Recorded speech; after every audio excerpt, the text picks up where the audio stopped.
ถ้าเราสร้างช็อตคัทรายชื่อหมู่ใน WhatsApp มาไว้หน้าจอจังซี่เนาะจะได้เฮาซอกหาแล้วก็ติดต่อกันง่ายทุกคนเนาะนี่ตัวอย่างนี่นี่เขาเพิ่มมาไว้นี่เนาะตัวอย่างว่าเฮาสิแชทเฮาก็เข้าไปเลยก็สามารถแชทหาได้เลยสินะทุกคนเนาะวิธีการเพิ่มก็ง่ายๆเนาะแต่ว่าหลายคนก็อาจจะเฮ็ด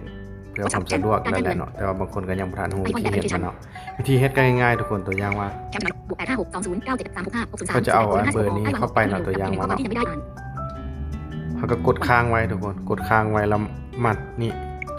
ตัวเลือกเพิ่มเติมอยู่ถึงเบื้องขวานี่นะแล้วมันก็สิมีคำว่านี่เพิ่มทางลัดไปยังแชทนี่มันก็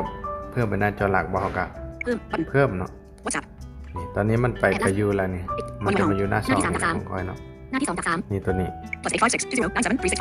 เขาสิลบออกก็กดค้างไว้แล้วก็ลบออกเนี่ยข้อมูลแท็บเลือกกลุ่มลบกลุ่ม